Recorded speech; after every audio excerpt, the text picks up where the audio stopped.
please. And then open your chat box for the remaining instructions. Thank you. And please also not move around a lot. Thank you.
Good evening, NABJ family. Thank you for joining us this evening for our first and our only online candidates forum. My name is Glenn E. Rice, and I serve as the Politics and Investigations Editor at the Kansas City Star in Kansas City, Missouri. So on behalf of the 2016 NABJ Elections Committee, I want to thank each of you for joining us tonight. I also extend a hearty and sincere appreciation and congratulations to all the candidates for the willingness to serve on the NABJ National Board. It's not an easy job, and your commitment to leadership and service is deeply valued and appreciated. As a reminder, online voting opened Monday, July 20th, and will remain open through Friday, August 14th. We encourage all eligible members to cast their ballots before the voting process ends. Our second candidates forum will be held during our annual national convention in Atlanta on Thursday, August 13th from 2 to 4 p.m. Eastern Standard Time at the Atlanta Marriott Marquis. Additional details about that will be shared in the coming days. You will also receive several emails from the national office containing important election information, including candidate materials and voting reminders. We encourage every member to take time to learn more about the candidates and to carefully review the proposed bylaw amendments submitted by our members before casting your vote.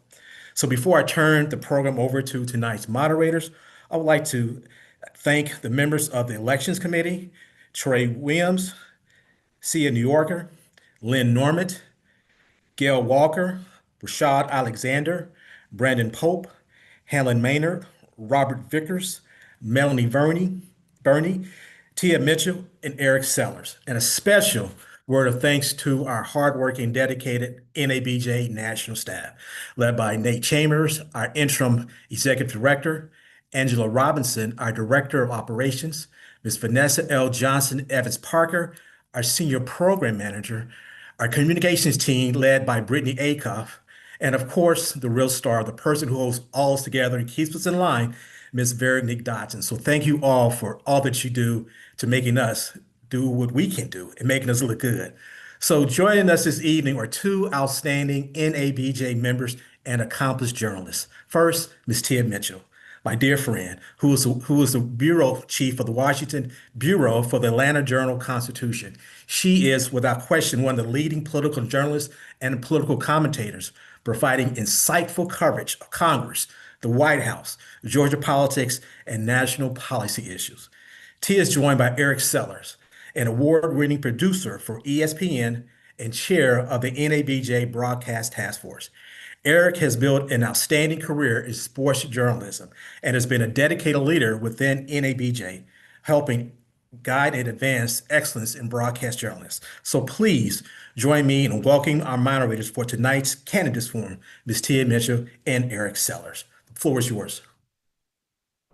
Thank you so much, Glenn, for that warm introduction. And I think I speak for Eric and I when we both say thank you for having us moderate this conversation. And we're looking forward to a great candidate forum. So we're going to get started right away.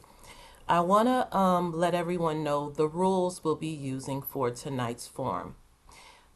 Candidates in uncontested races, those candidates who are running unopposed, will each be asked one question that allows them to introduce themselves and share their platform with the audience. They will have 2 minutes each to answer that question. For candidates in contested races, they will have 2 minutes for an opening statement. They will be asked questions in random order. Each will have 2 minutes to respond to the question. If any of the candidates would like to have a rebuttal, they will each have 1 minute to rebut after each person is able to answer the question. They will also get 1 minute each to give a closing statement. We also want to encourage everyone watching, everyone in the audience, to use the Q&A function to ask questions of any of the candidates you hear from tonight. All of the candidates, including those who are running unopposed, have been asked to stay to the end to answer your audience questions. So at any time, please use the Q&A feature to ask your questions, and we'll get to them towards the end of the program. All right, those are the rules. Now to you, Eric. Yes, good evening, everyone, and thank you for this opportunity. It's always a pleasure to see my NABJ family, and I look forward to seeing everyone in Atlanta this year. Next up, let's talk about our amazing candidates. So first up, we have for Vice President of Print, Eva D. Coleman, Lifestyle and Culture Editor for iMessenger Media, LLC. For Treasurer, we have Tyler Clifford, Editor at Bloomberg News, and Mr. Vance Lang, Technical Director at CBS News. Vance couldn't be with us tonight, but we wish him the best. Next up, for Parliamentarian, we have Latanya Yarbo. She is Executive Producer at WFAA. For Region 4 Director, we have Aaron Day, a news producer with Fox Television. For Academic Representative, we have Lisa Armstrong, Assistant Professor at the University of California, Berkeley. Next up, we have Latrell Crittenden, Director for the Center for Community Engaged Media for Klain College of the Media and Communications at Temple University. And last but certainly not least, we have Shanita Akintande, founder and president of Shanita Speaks LLC. And now, back to you, Tia. All right, let's get started by hearing from our first candidate, which is Eva Coleman. She is, again, a candidate for Vice President Print, running unopposed. Eva, our question to you is, use this time to tell us a little bit about your background and why you think you're the best person to serve NABJ in the role as Vice President of Print. Thank you so much, Tia. Hello, NABJ.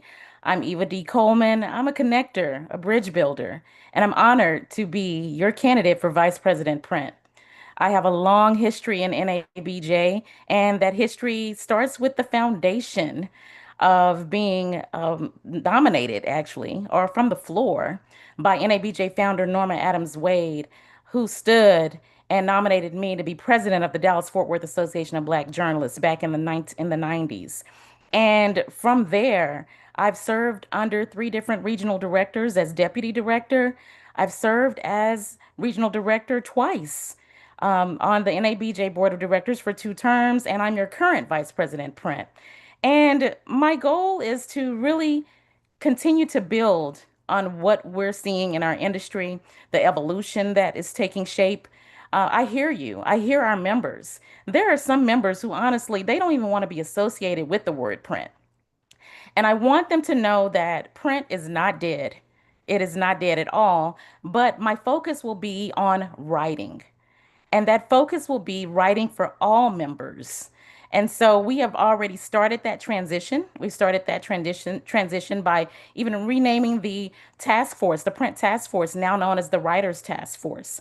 But again, I've had so many opportunities throughout NABJ. It has been a home for so many opportunities for me, including serving as a national convention chair, of which I was appointed and grateful to have been appointed in 2018 to chair the Detroit Convention by our then president, Sarah Glover, who also appointed me again in 2019 to serve as co-chair of the National Convention. So I know the inner workings of the organization and how hard the national staff works.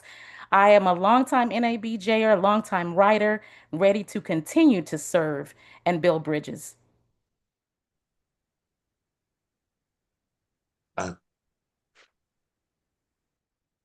There we go. Thank you very much, Eva. We truly appreciate you sharing.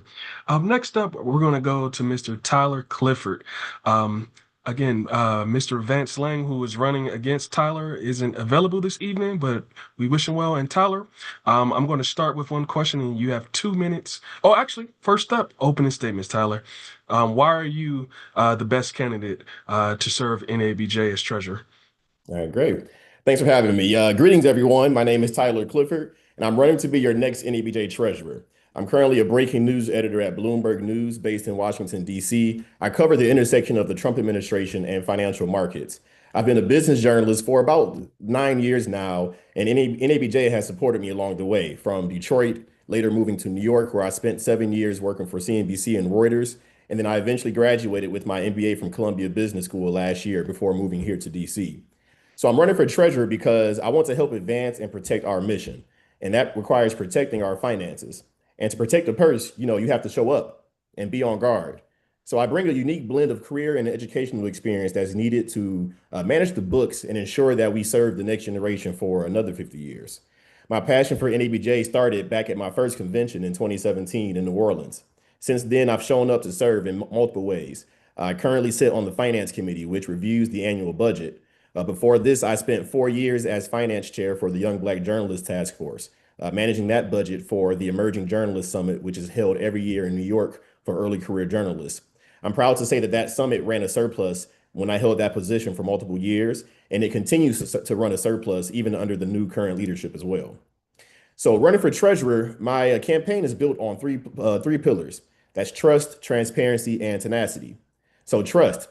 With a Columbia MBA and business journalism experience, you can trust me to do a financial checkup every 3 months on our finances and make sure that the dollars make sense. Second, transparency. I don't just look at spreadsheets, I can simplify them. I'll deliver financial documents on time, and I'll work with the board to implement a red flag system that's so we can hold individuals accountable for issues such as mismanagement of chapter funds. And thirdly, we have tenacity. Facing corporate DEI pullbacks, the old playbook just won't work anymore. So I want to work with the board to diversify our revenues and also to modernize our operations. So I'm asking for your vote Tyler treasurer, and I'll make the dollars make sense. Thanks very much. Thank you, Tyler. Next question for you. The NABJ treasurer serves as the organization's chief financial officer. what is your top financial priority for NABJ over the next 2 years?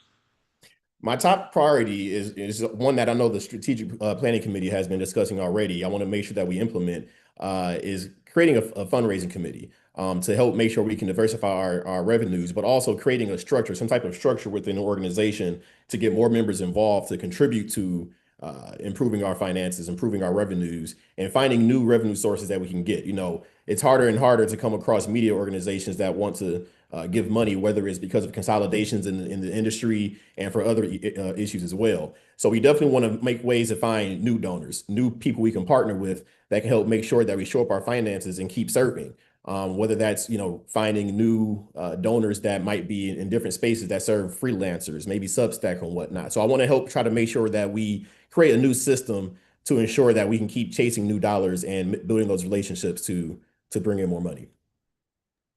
Thank you. And your last question, and again, you have 2 minutes for this as well. NABJ has discussed budget challenges while continuing to expand member services. How would you balance a physical responsibility with investing in programs members value most? I think to balance both is one, whenever you have a new idea, you got to make sure there's new money coming in with it. I won't be afraid to say no if there's new ideas that we can work on, but we just don't quite have the funds to make sure we can stay in the black, to make sure that we're still solvent. But also making sure that anything that we do chase after, finding ways to make sure that the revenues are going to be, you know, above those costs. So those are some ways that I would love to look at considering the budget and making sure that things are making money and we're bringing more money in for the organization. So that's how I look at it for that. Thank you very much, Tyler. This is just a reminder to everyone who's tuning in. We would love for you to use the Q&A function. After we go through each candidate and hear opening remarks and a few questions, we would love for each member to answer questions from our NABJ general body. So please, there's no silly question. Utilize that function, and we look forward to hearing from all of our NABJ family. Tia, I'll pass it to you. All righty. Next up, we're going to hear from Latanya Yarbrough. Again, she is a candidate for parliamentarian. Latanya, please tell us a little bit about yourself and why you believe you're the best person to serve in this role. Yes, thank you so much, Tia. Like you mentioned before, my name is Latanya Yarbrough. I am an incoming executive producer at WFAA here in Dallas, and I am currently the outgoing Region 2 Deputy Director. The reason why I feel that I am best for this role is one, like many of the candidates on this call, I have a storied reputation with NABJ. What I'm most proud of is my 3 terms as president of NABJ St. Louis, which was formerly known as the Greater St. Louis Association of Black Journalists. During my tenure, we have been 3-time finalists for the last 3 years in a row for Professional Chapter of the Year. We have distributed thousands of dollars in scholarships, and also important, we have overhauled our bylaws, policies, and procedures, and we updated our name, as I said before. My time with NABJ begins when I was a student at Indiana University. I was the president of the chapter there, and I rebuilt that chapter. I helped rebuild the Indianapolis Association of Black Journalists and the St. Louis Association of Black Journalists. NABJ needs a strong parliamentarian because part of the reason why this organization thrives is due to its structure. It's due to the format that was created more than 50 years ago. And not only have we been able to survive, we have been able to thrive. I want to help maintain that structure. I want to protect our mission.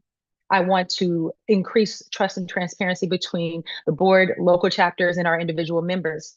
And I also want to help strengthen engagement. So not only are people coming to the national conventions, they're involved in their local chapters, and they model their local chapters after the national model.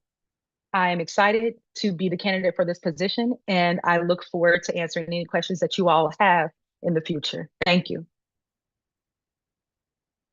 Thank you very much. All right. Next up, we're going to come over to Mr. Aaron Day. Aaron, why are you the best person to serve NABJ as Region 4 Director?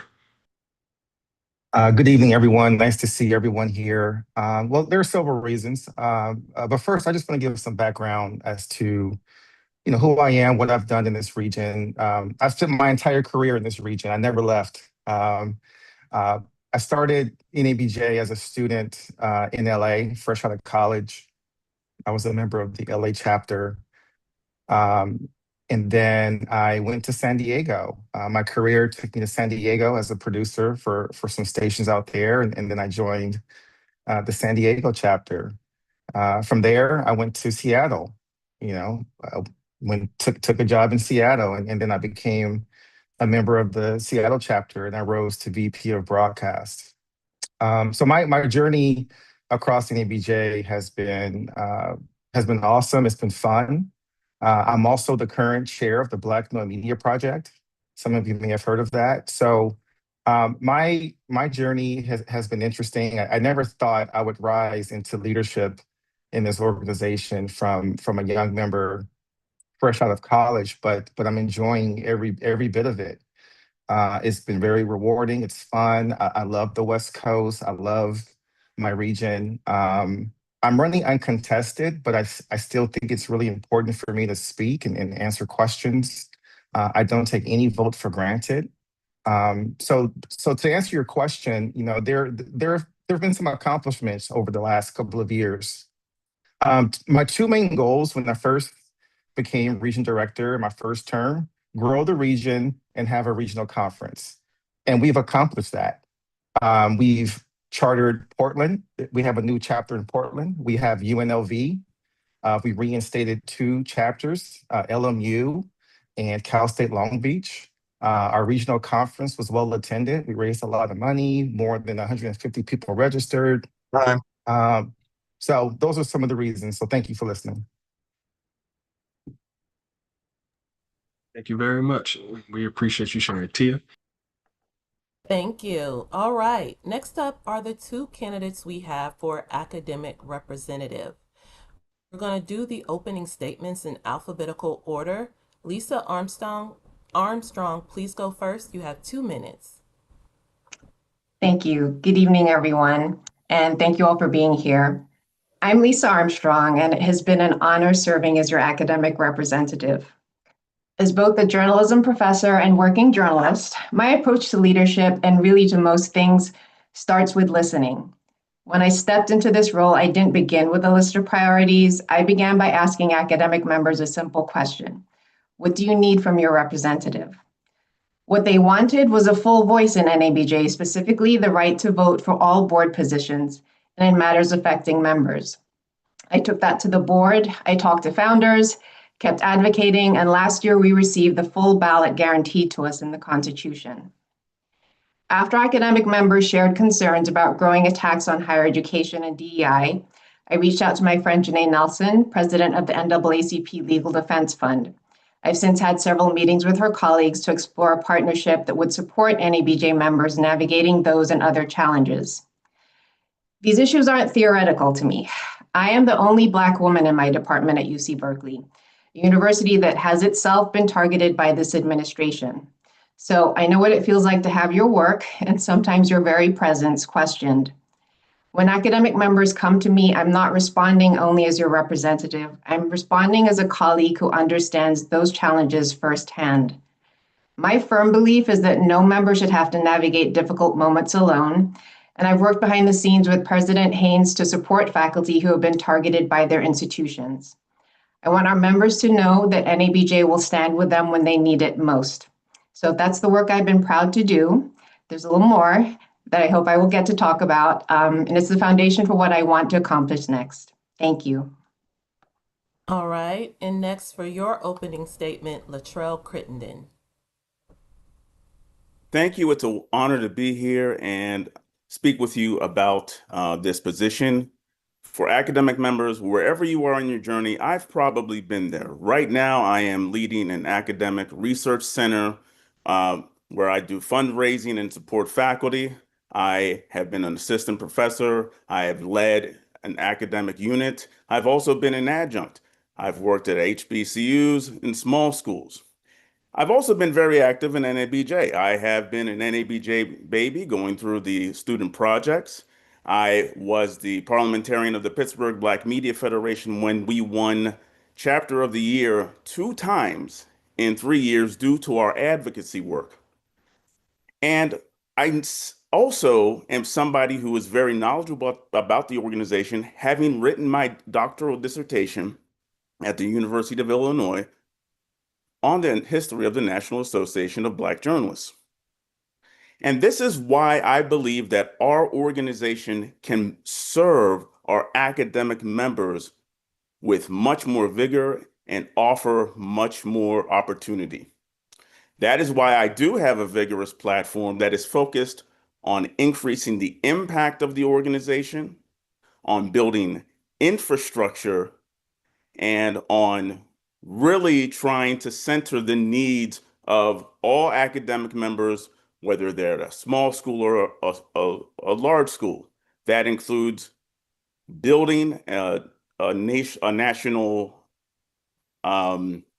conference. That means bringing back the NABJ Journal and having academic members writing for that. And it also means providing support through a program that I want to develop to really help retain academic members. I hope to discuss all of these things in our discussion. All right, thank you both. Let's get to the question and answer period. Again, to reiterate, I will ask a question. Both of you will have 2 minutes to answer. If you would like to rebut, you can rebut for up to 1 minute. Here is the question. How do you see the role of the academic-related representative evolving as journalism education and the media industry continue to change? Latrell, I'll let you answer first. Thank you for the question. We are frontline workers in the fight for journalists, and we are frontline workers because in many cases, like Lisa, we're still journalists. Like myself, we're doing research on important work. And I feel that academic members are truly underutilized because we can offer so much to this organization and so much to support even our rank and file and to support our journalists. That's why I really believe that we need to increase the impact of the organization by being out in front of a lot of issues and talking a lot more about the significant things that are happening to African American journalists, whether they are job losses, dealing with stress, dealing with attacks on DEI. And that's where a lot of the programming that I'm hoping to develop can have an impact. Again, the NABJ Journal, I have one right here. This is from Hurricane Katrina, where our members wrote about that particular story. NABJ Journal, led by researchers and people who are doing practice, can have a significant impact on really challenging upfront a lot of the issues that are happening. But in order to do that, we also certainly need to retain our journalists and retain our academic members. That's why I want to fight to have small grants that can be utilized by academic members who are trying to do research, innovations in teaching, because that is the struggle that a lot of our academic members have. And these are types of programs, quite frankly, that if we think about it, we can expand them out to other areas, whether they're media representative or certainly our students and our journalists. Go ahead. Thank you. So I see students as being the future of journalism. They are the ones who have ideas that come from imaginations that I think sort of fade as you get older. They dream. And so I think that as professors, we are in these classrooms. I teach a class at Berkeley where my students go into communities. They ask people how they get information, whether information is reaching them, and how they would want news delivered to them. And then they come up with innovative solutions to reach people. And when they come up with these solutions, I tell them that, yes, they have to create a budget, but to dream big, to imagine something that doesn't currently exist. So I think that academic members as a whole can help inform the future of journalism. I personally would like to see NABJ take the lead on where journalism is heading. I wrote a piece last summer that looked at how different outlets had covered the Trump administration, and I highlighted the Black press and the work that they had done historically in naming things and calling things what they were, and saying that I feel like journalism as a whole needs to return to that. And so I think that we can be leaders, and I see my role as academic rep. One, yes, to make sure that academic members have someone to advocate for them, that they have someone who can help them elevate their work. So I do think there should be more opportunities for people to present their work at conferences and to share the research that they're doing with other members. Two, I think we lead the way in innovation. We have students who are doing work that NABJ as a whole can use to change and to innovate. And three, again, I see my role, yes, serving academic members, but I think as more people are trying to enter academia, some due to losing jobs and some just, I guess, have interest, like finding ways to have more people enter the field. Thank you. All right. Latrell, would you like to rebut?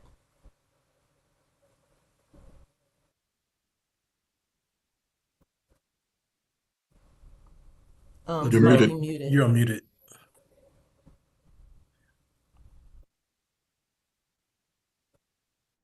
I'm sorry? Go We were ahead. saying, would you like to rebut anything you heard from Lisa? If not, we can move on to the next question. I agree that our students are certainly important in our work, and that we really need to really center a lot of the work that our students are doing. But from my end, I think that for this role, we really do need to center the needs of our academic members. Again, and this is important because we have a very low number of academic members, in part because they don't feel that the organization is really serving them. I spoke with somebody, and I've been talking to a lot of people who happen to tell me that they're not coming to the convention because they applied, they had a panel proposal, and it's not getting in. And there's a conflict also with another organization, AEJMC, which serves a lot of academic members. So we need to really find ways to bring more folks into the fold and serve our academic members. And that is by building programming and infrastructure that will serve their needs, whether they're from entering to top level. Thank you. Lisa, anything you want to rebut? Yes, so I would say that we're already building the infrastructure that Latrell is speaking of. We have had meetings where we've had academic members talk about AI, and they've talked about other things so that we can learn from one another, because that was something that came up when I first started, and we talked about what our task force meetings would look like. I would agree that, yes, academic members have proposed panels. This is often how we get to go to conferences, is by presenting. And there have been issues that have been raised about how are panels being picked, and are academic members being sidelined. And so that is something that I'm already looking into. So I want to say that I think that Dr. Crittenden and I agree on a lot of things, but that this is work that has already begun. All right. I'll go on to the next question now. And Lisa, we'll let you answer first. The question is, how can NABJ better support journalism educators? And what role should NABJ play in advocating for programs facing budget cuts or declining enrollment? So I think the first thing is something that has always existed, which is just making sure that people who are often, in some cases, the only or one of a few Black folks in their departments understand that NABJ will advocate on their behalf. As I mentioned, I have been working behind the scenes with people who have been targeted in some cases very seriously by their organizations. And in talking to them, just knowing that NABJ has their back, like regardless of whatever the outcome is, just knowing that they are not alone is something that they have said is really important. I also think that we need to be elevating the work of academic members, as I said. some of us are doing really incredible research that could benefit members as a whole. I spoke with someone earlier and said, this is work that actually everybody should know about. So finding ways to build platforms so that our work is elevated, not just within the organization, but within the industry as a whole. And in terms of budget cuts, I think that one, it is helping people find sources so that they can get funding to do their work and that they can get funding to come to the convention. In terms of overall structure, there is an accrediting body for journalism programs, and we have someone who's appointed to serve on that, the ACGMC. And I think we need to work more closely to make sure that as those schools are going through their accreditation process, that NABJ has a say and that the person who has been appointed knows that they have support from not just the academic rep, but from the organization as a whole to ensure that the interests of our professors and our students are well served. Latrell? This is why I believe in real infrastructure. To be clear, I think that a lot of the work that Lisa has been doing has been solid. The problem is if I am an academic somewhere in Montana and I need this support, how am I supposed to learn about that right now? You can't find anything on the website. You really can't find even when the academic task force meetings are. You don't really understand what NABJ's academic arm is supposed to do. You need that infrastructure. You need clear messaging on the website. You need to have a Slack channel or some other way for academics to connect with each other on a regular basis. And you need programming that can help elevate all and deal with a lot of these issues, like a national convention where people can present their research on a regular basis, like an NABJ journal where you can present teaching, writing, and also cover the issues inside of NABJ. You need to have infrastructure and you need to have this built in so that if Lisa leaves or I leave, whoever's there, all of that doesn't go away, which is a historic problem with NABJ, no matter what the position is. People come in with a particular idea, they build it, but it's not built into an actual infrastructure and it goes away. This is also key because unless you have a strong infrastructure, you can't go for a lot of the grant funding that this organization has missed out on over the last 10 years, particularly when it comes to DEI and other opportunities. We don't have anything to sell people, so we can't apply for those grants. That's why we need infrastructure, strong infrastructure. Lisa, would you like to have a 1-minute rebuttal? Sure. And again, as I said, Dr. Critton and I agree. One of the things that I said when I started was that we need to have records. We need to understand what came before. So again, this is part of the work that I've begun. We have a Facebook group where people gather. I suggested Slack. So we actually do also have a Slack group because we noticed that people were not really engaging in Facebook. And so we set up Slack. The issue is not having more channels. So what I realized in talking to people individually, because this has been sort of a perennial question of mine, why aren't people engaged? What do they need? It's not just setting up a new tool. It's not having a conference. It's figuring out what people need and what is going to draw them and how they're going to engage. And the other thing that I want to say is that having done this for 2 years almost, it takes time. And so that's part of why I'm running for a second term is because I've begun the work. I've begun laying sort of the foundation. Thank you. Thank you, Lisa. Latrell, would you like to rebut for 1 minute? I think that you have to give people something to be invested in with the organization. That's why it's more than just convening, it's giving an opportunity for people to present, to network in person and get to know each other. That's why that's important. That's why having NABJ journal or newsletters is important because it's an investment. Oh, I can write something and put this into this particular vehicle and that's going to help my tenure. It's why if we're offering grants through a program or offering other trainings to help retention, that is an investment that people will sign up for and they will join the organization. And again, I would say that a lot of the programs whether it's academic or other, I can't find it anywhere. And unless you're in the know, you can't connect with people. And that's a significant problem.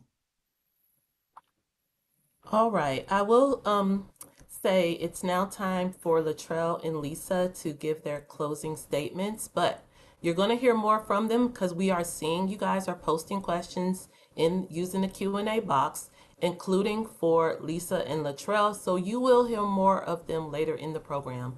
But for now, you now have time to give your closing statement, 1 minute each. Latrell, I'll let you go first. Again, I want to make clear that I think that Lisa has done a lot of strong work. I admire some of the things that she's done, and I think that she's a wonderful candidate.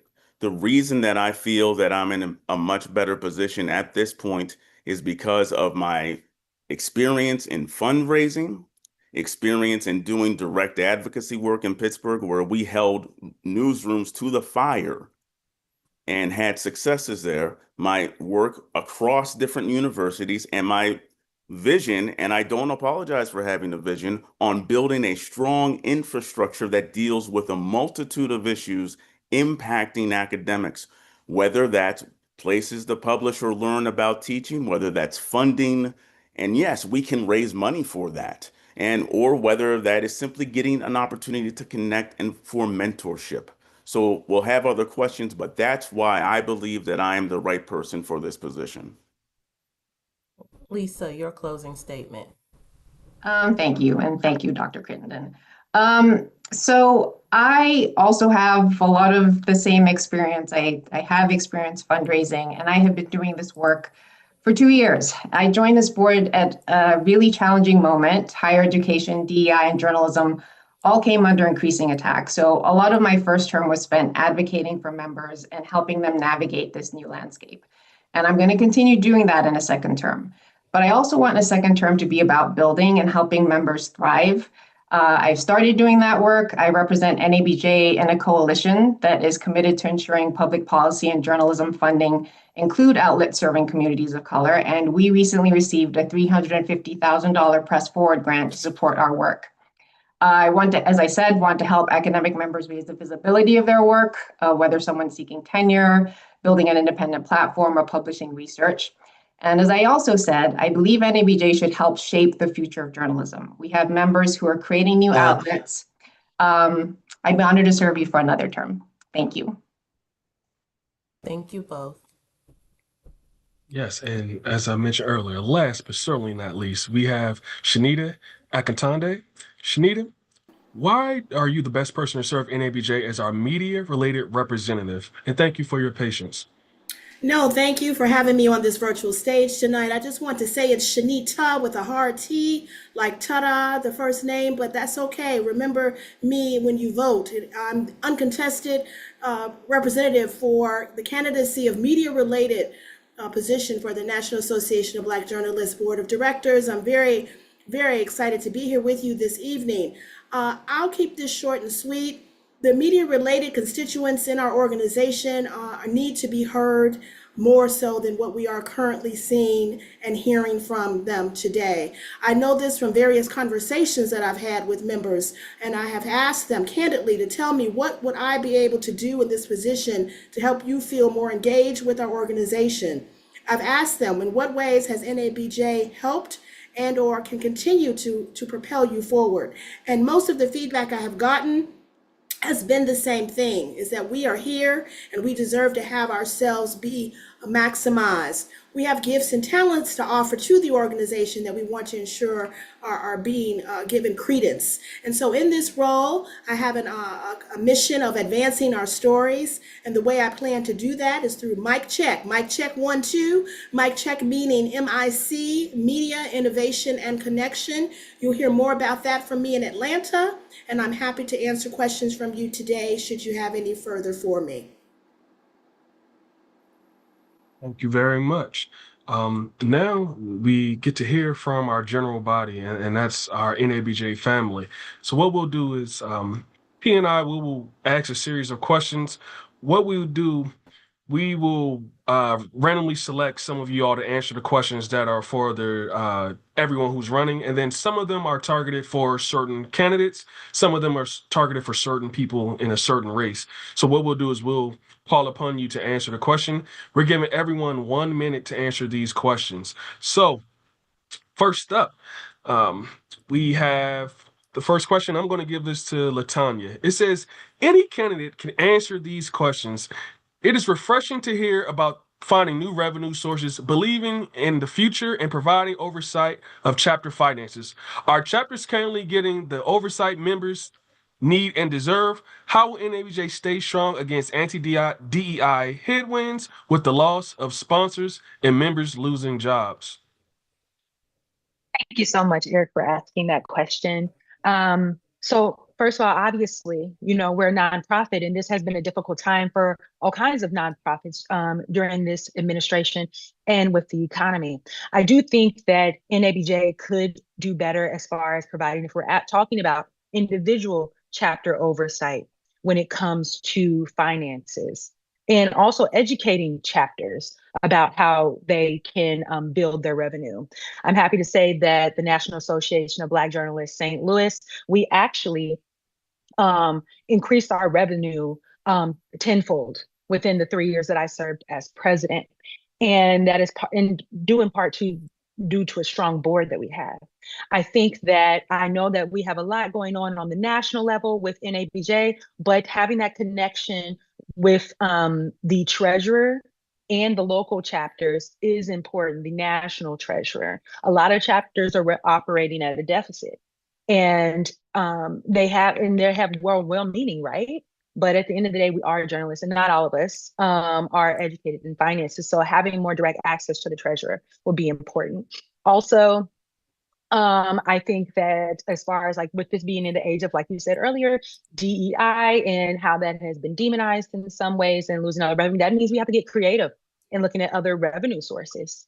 And we can talk about that more later. And obviously that's something that's more geared towards the treasurer, but also the finance committee. But we have to look at alternative sources. And I think the capital campaign is a good idea. And that's part of that on the national level. But I know I am running out of time. But thank you for that question, Eric. Yes, and then we have our amazing additional executive board members who will answer or who will call upon others to answer questions. What I'll do is I will allow one other person to answer this question, and then I'm going to pass it on to the rest of the people on our board. So Tyler, some of this has to deal with raising funds and whatnot, so I'm going to pass it to you. Do you need me to repeat the question, or are you good to go, sir? Yeah, can you repeat it again, please? Yes, sir, will do. Let's see. It is refreshing to hear about finding new revenue sources, believing in our future and providing oversight of chapter finances. Are chapters currently getting the oversight members need and deserve? How will NABJ stay strong against anti-DEI headwinds with the loss of sponsors and members losing jobs? First, facing headwinds. It's not the first time NABJ has faced headwinds, and it won't be the last. So we have to find creative ways to weather the storm and make it through the other side.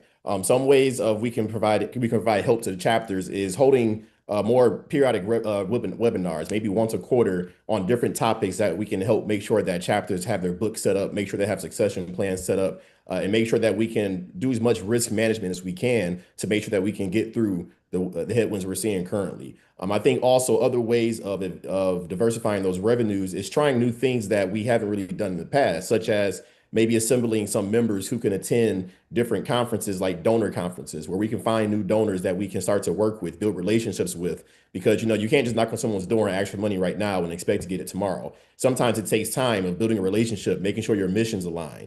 So we can definitely start working on new infrastructures and attending different events where we can build those relationships and find new revenue streams where money is coming from. I think as well, we can start thinking about long-term giving plans or estate planning as well. Don't want to sound too brash to talk about death or whatnot, but we are leading where baby boomers are retiring and entering later on in life.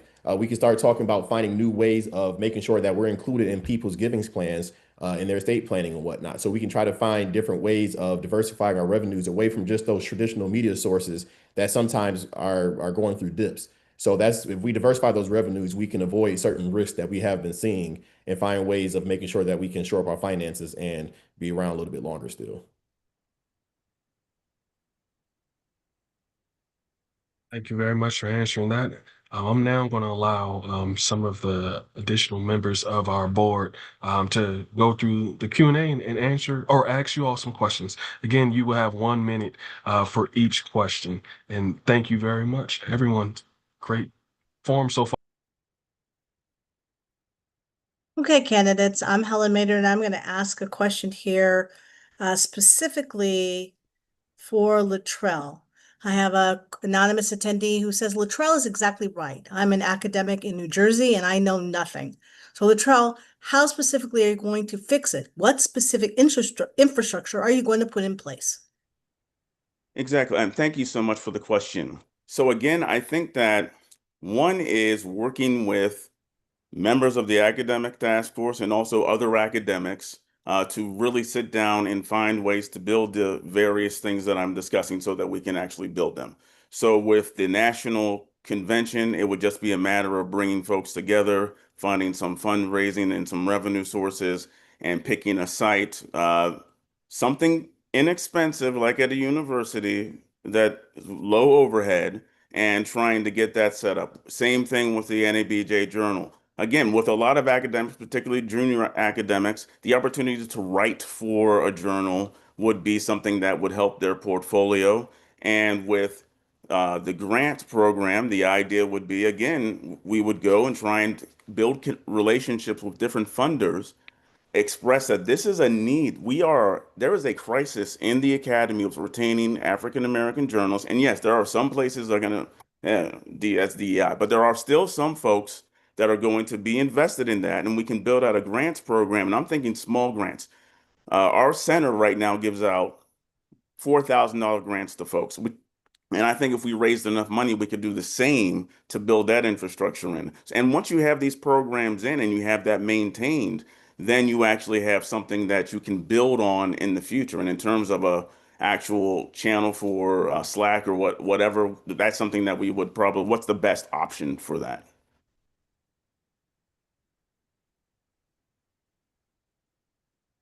Thank you. We'll also take a question now that is for Lisa. Lisa, how will NABJ specifically advocate for targeted educators?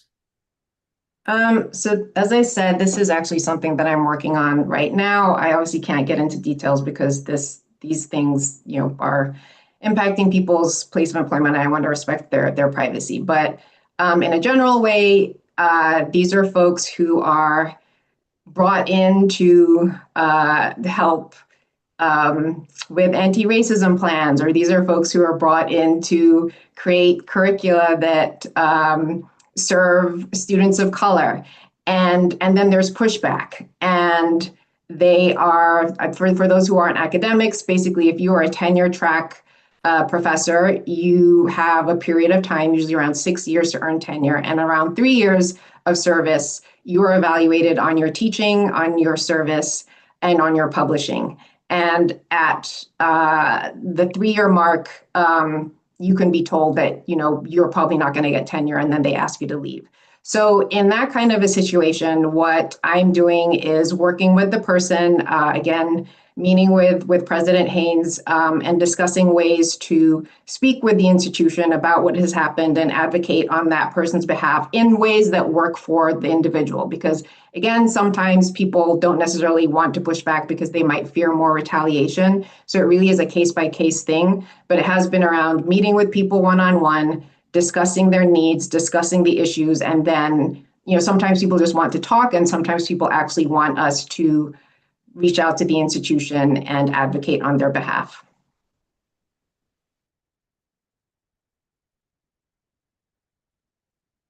Thank you. I think my colleague is going to jump in. Trey. Yes, we have a question for our candidate for treasurer. The question is, we learned last year at the convention in Cleveland that media corporations were cutting back severely on attending the NABJ convention. setting up space at the career fair, and sponsoring events, trying to distance themselves from affinity groups like NABJ. How will you address this at this critical time? Yes, addressing that is going to take new ideas. It's going to take ways of finding different media companies that are growing, new media companies that are getting started and take risk. I think it's definitely a priority to make sure that we find an executive director who can be focused on fundraising as well as development to make sure that our conferences are also worthwhile and still providing dividends to members, something that they can attend. And I would like to say that maybe what we saw last year in Cleveland isn't a long-term thing. Hopefully that was just a one short-term blip. We'll see how this conference goes and in the future. But as we were saying earlier, there's always going to be headwinds that are going to exist. And we just have to start finding new avenues and new ideas. And I think a lot of that still brings in listening to members, hearing about what jobs they're liking, what type of spaces they're looking at, whether there's more stuff around podcasting, more things focused on the freelancing space. So we can probably start thinking about different vendors we're bringing in who will still love to have access to our members and have things to offer us as well. So I definitely think that takes listening and also making sure we have the infrastructure in place, hiring a good executive director to make sure we can keep preparing for the future and where we're going. Thank you for your answer, Helen. Okay. I have a question here from Terry Allen. Before his question, he wanted to say it was an honor to work along side you, and I'm going to mess this up. Shanita. Yes, heart T. All right. So he thanks you for your leadership. If elected, will you support and actively pursue an amendment to expand and protect the voting rights of media-related professionals within NABJ? If so, what specific steps will you take to move that amendment forward? Additionally, what will be your first step to engage media-related members? Well, I want to thank Terry for that question. What Terry is mentioning, I didn't say this in my intro. I'm the past national chair for the Public Relations Society of America's Diversity, Equity, and Inclusion Committee. I successfully led that about 4 years ago. So thank you, Terry. We work closely together in that capacity. To answer your question about the amendment, without having those facts in front of me, Terry, I don't want to misspeak or misquote something on this format and forum of what I will do. But what I will say is I am a strong advocate, as I began by saying, for what is needed to move this group forward. And if this amendment that you're discussing now does so in a way that I feel is amenable and that we as a constituency feel is amenable to our progression in this organization, I by all means will support it. But I would ask that I be allowed the opportunity to carefully review it and get the feedback needed for me to make that determination. Thank you for that answer, Trey. Our next question comes from Christopher Curry, and I will direct this question first to Ms. Eva Coleman and then to Tyler Clifford. The question is, should there be more regional conferences throughout the year? Does the national body have a role in helping to offset costs? Thank you for the question. Thank you for that question, Mr. Curry. Regional conferences are an arduous task, and I think any of the regional directors can tell you how much work goes into it. Should there be more? I'm not sure about the capacity that our national office currently has to implement more, but I will say that we have chapters throughout the country who are doing just as equal quality programming on a consistent basis. And so I think it's important for members to not just rely on that one-time thing. Don't just rely on the one-time national convention. Really work to ensure that you have consistent programming and quality programming year-round for members. We have so many chapters throughout the country, and they're doing amazing things. And so let's just get connected and stay connected. And we actually, on the national level, can learn a lot from what the chapters are doing.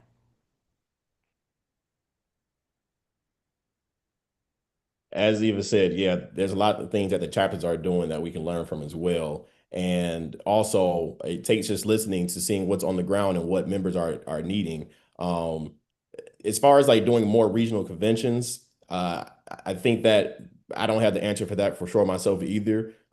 We definitely want to make sure that the regional conventions we are putting on, they have as much revenue as we can get, as well as we can have it at the lowest cost as possible as well. And maybe even thinking about the places where holding those events can matter. Holding at a college campus rather than at a private, space could lower those costs, because college campuses will always love to bring us around to hold events at their spaces.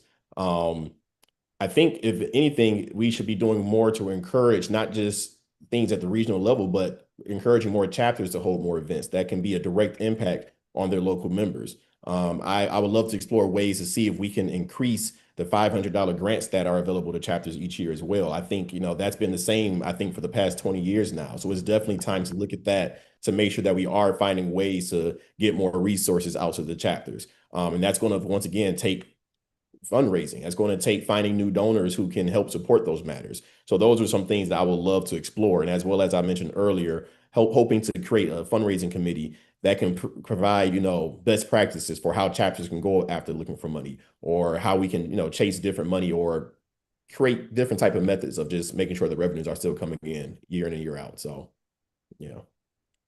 Thank you both for answering that question. Helen? Yes, we have another question. This is for Latanya. Is there a way to streamline the business meeting at the NABJ conference? It always seems to be too short to cover the agenda. Does the parliamentarian need to do more to enforce time limits and share more information before the meeting begins? Oh, thank you for that question. I do know that sometimes the business meetings can get a little hectic at the national conference, right? And I do think it's the parliamentarian's job as the sergeant at arms to maintain that structure, so that way we can make sure those business meetings are efficient. Now, as far as whether we can be sharing information before time, I don't know if that would be beneficial. I think it's important for as many people as possible to come to these business meetings, especially when we're in person at the convention. Now, I think what that means is that we have to have more structure when we have those business meetings, and we really have to rely heavily on that parliamentarian in order to keep that structure in place. And, there are going to be times where things will go maybe a little bit off the rails. People are passionate. Also, I mean, I'm going probably over time right now, but what I will do as parliamentarian, and what I have done as president, is I have paid very close attention to the Robert's Rules of Order. And I want to make sure that in every of these meetings that we're keeping them succinct, informative. And if there are new ways for us to do that, I can discuss that with the board. But we have to make sure it's within the policies and procedures of the national organization. Thank you. Thank you for that answer. And thank you, Robert Anthony, former parliamentarian, for that question. Trey? Our next question comes from Tammy Fields. The question is for the candidates for academic representative. The question is, can you please speak to us working journalists like Tammy, who have earned a master's in journalism and want to go back to school to continue building on journalism skills, but are worried about state colleges and universities slashing staff of color and even cutting important curriculum we are most interested in?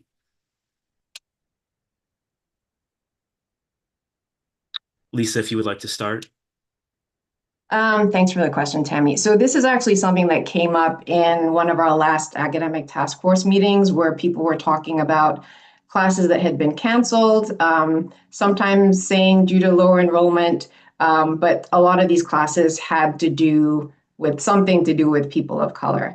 And so we didn't necessarily come up with solutions. So I can't say to you, go back to school and everything's going to be okay. I don't think it will be. I think a lot of the fight is going to have to continue. And again, I'm committed to making sure that NABJ is there for folks whose classes are being canceled or whose programs are being altered in ways where we need to try to step in. I will say that I don't know that that necessarily is going to solve things. So I can't say that NABJ alone is going to swoop in and save a lot of these programs. But yeah, I mean, it's a problem that I wish I had the solution for. I think some of this also comes with collaborating with other organizations that share similar concerns, because I feel like there is strength in numbers. And NABJ often takes the lead in a lot of these fights, but I think a lot of these other organizations need to come together. And, you know, I mentioned being on this coalition that includes AAJ and NAHJ and the Maynard Institute. And so doing things like that, where part of the conversations are around what's happening at schools and how we save some of these programs and make sure that people are being educated, because it's not just about Black folks being interested in curriculum that may serve people of color. I think this is journalism. Like, I think, you know, journalism has to include these things for everybody. So it is really important that we figure out ways. And again, I do not have the answers. This came up in a task force meeting, and we were discussing just sort of ways forward. So this is stuff that is in motion, but I definitely share your concern, and thank you for the question.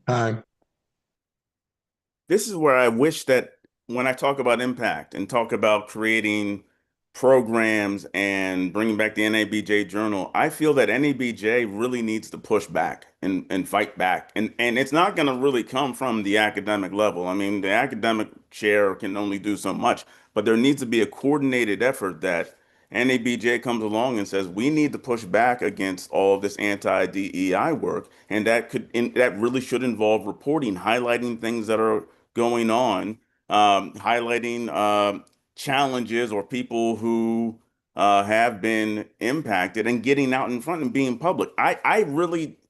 I'm somebody, and I even did this, I believe this when I was with Pittsburgh Black Media Federation. I was the person who said, no, we need to put out a newsletter, we need or a press release, and we need to fight back against this now.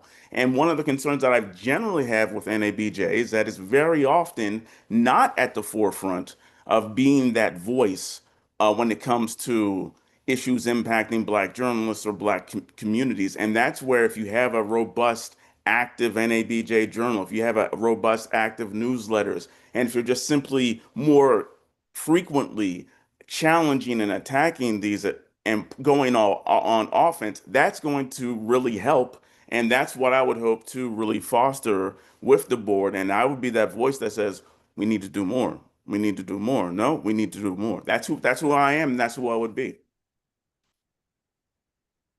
Thank you both for taking on that question. Helen? Yes, we have a question from Amir Vera. This is a question for the treasurer and all the candidate. And there will be times when a majority of the board and or staff will feel strongly on issues that affect a large number of members. How comfortable are you going against the grain, even when you may be the only one? Thanks for the question. Like I said earlier, I'll just have to be Dr. No sometimes if it happens. And there's protocols in the Constitution as well. If I feel strongly that something that's going on with when it comes to maybe finances or proposals that might be on the deck that I can't stop, we can put it for a vote for the board, and we can all show our votes how we feel about the proposal at hand.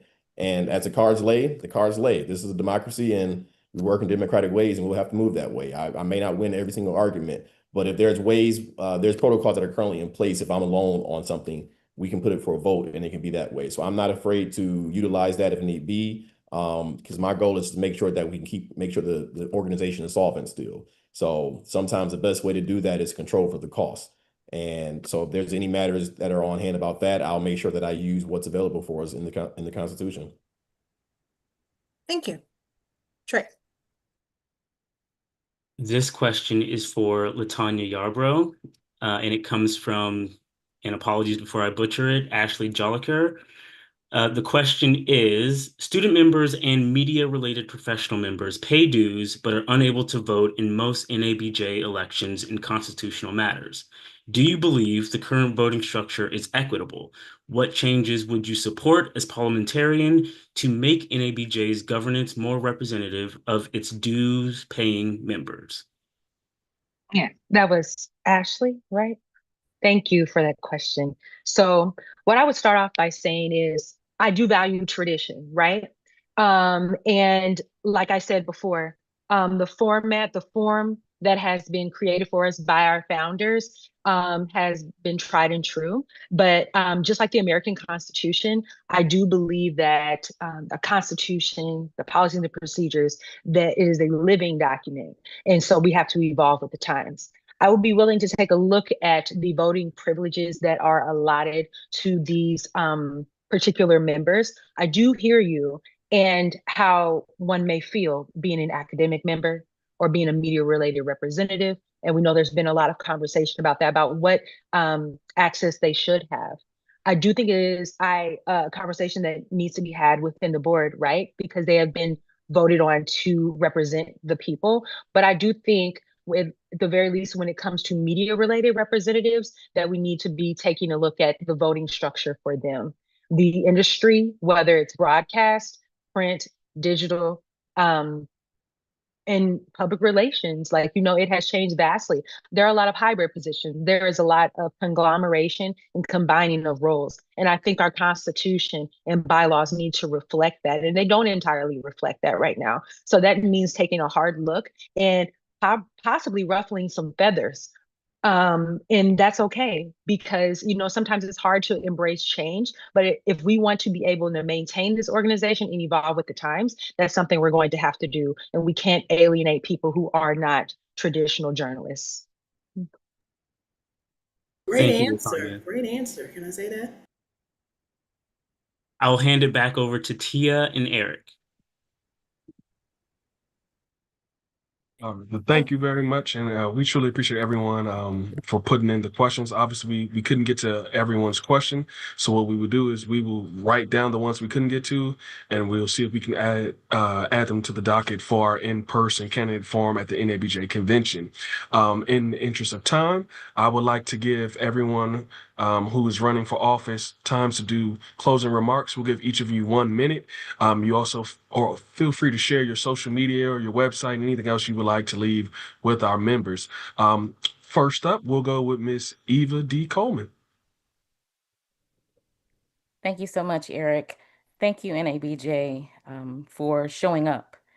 And I think that that's something that I've done consistently for many years.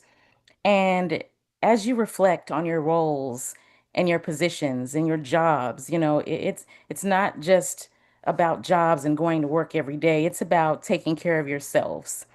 Healthy NABJ was an initiative that was started many years ago in NABJ.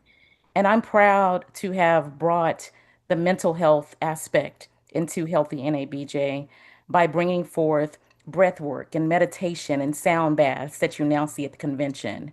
That was something that I implemented at a regional conference that is now a featured, sold out event at our national convention. So please take care of your mental. We got a lot going on. We got people who are having a hard time even eating. And so we need to make sure that we are not just focused on our careers, but focused on our mental health. Thank you for your time.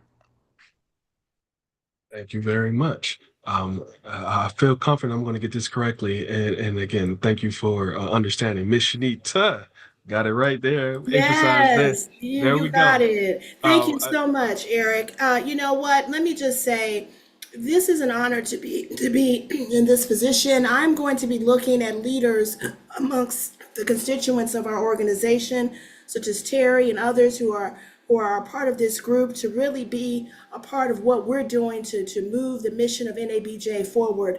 The media related constituents have been doing wonderful work. We do media institutes, and that has been successfully led by our current media related representative.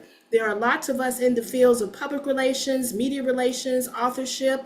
I myself will be a part of the Author Showcase in Atlanta. We bring lots of talent to this organization. And so what I will be doing is elevating those voices, not recreating, not mustering things out of nothing, but making sure that the efforts of us in this capacity continue to evolve and continue to be magnified. And I appreciate your support. Thank you in advance for your vote. And I'm Shanita Akintande, and I'm out. Thank you so much. Thank you very much for sharing. Next up, Miss Latanya Yarbrough. Yarbrough, I'm getting my pronunciation correct. Yeah, it's I just like, want to yeah, give you, bro. come on now. But no, I truly appreciate you. No problem. Thank you so much, Eric. Thank you all so much for having me here tonight. Once again, I'm a candidate for parliamentarian, and I just want everyone to know I am deeply passionate about this organization, whether it's at the collegiate, local, or national level.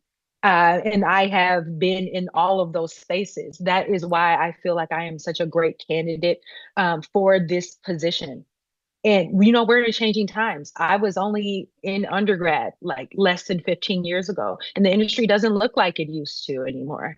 And just like the industry, maybe our constitution, our policies and procedures need to evolve as well. There are a lot of great things that we've established within this organization. And for us to be able to sustain in this 21st century, we need to make sure that our constitution, bylaws, policies, and procedures, and all of those things reflect the environment that we're in right now. I'm so thankful for this opportunity to serve on the national level. And thank you. Thank you very much. For academic representative, we have Miss Lisa Armstrong. Thank you very much. As I said at the onset, it has really been an honor to serve over the past 2 years.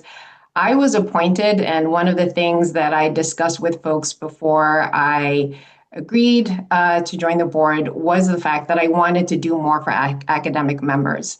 I agree again with a lot of what Dr. Crittenden has raised. I think the organization needs to do more. It is something that I have pushed for, but again, understanding how the board works now, it is very easy to come in with ideas. It is a lot more difficult to get them implemented.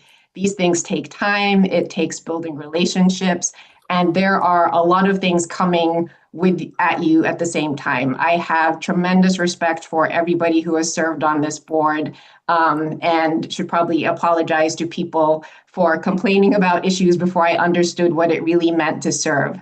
I have spent this time again building, oh, thank you. Please vote for me. Thank you. Next up, we have Dr. Latrell Crittenden. Thank you. I know how difficult this is going to be.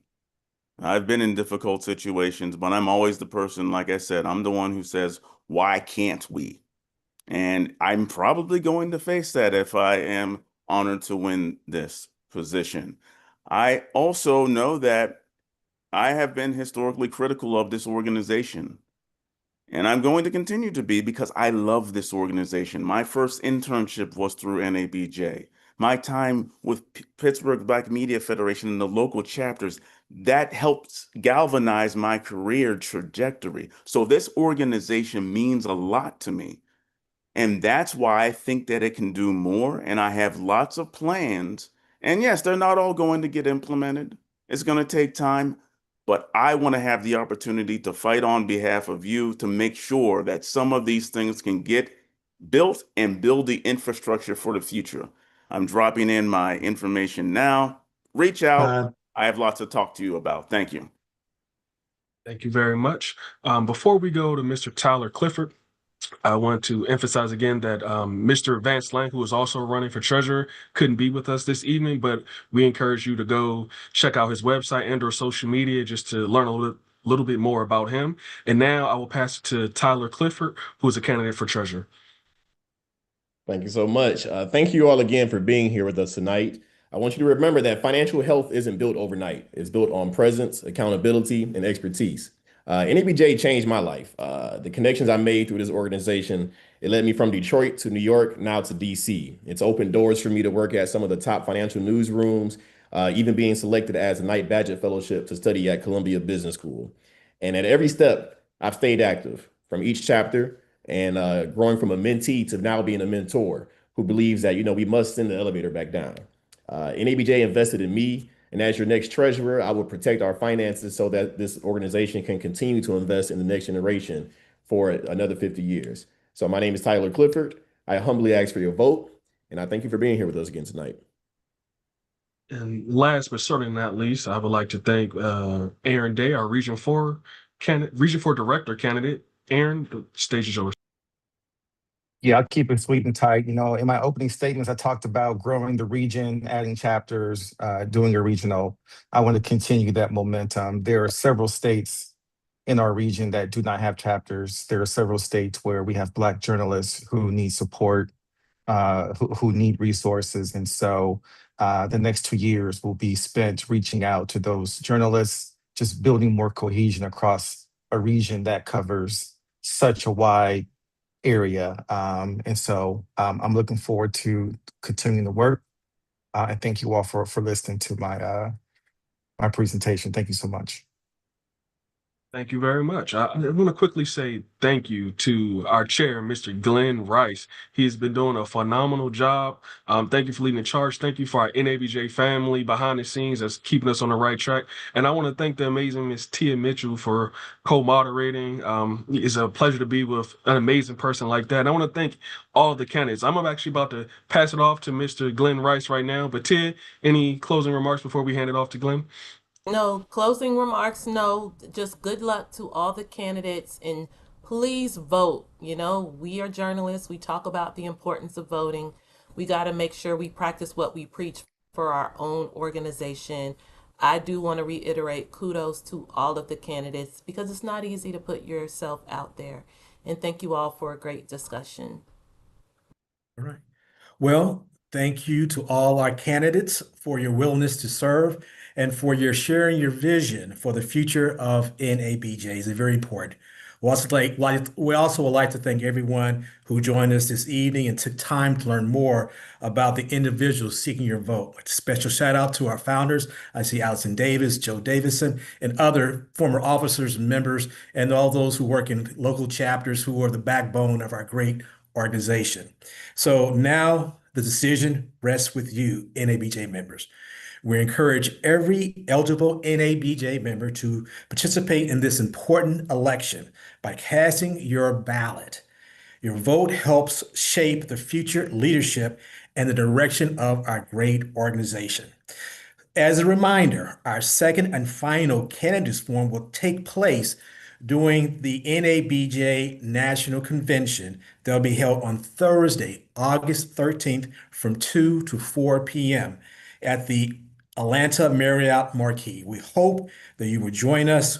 We provide more information as that date gets closer. And those who are attending the convention, we ask for travel mercies for you. Those who are staying behind, we ask you for your strong support and your well wishes. So on behalf of the entire NABJ Elections Committee, thank you for your engagement, your thoughtful participation, and your commitment to NABJ. Wish you best wishes, and we look forward to seeing all of you in the ATL. And have a wonderful and safe evening. Good night. Bye-bye.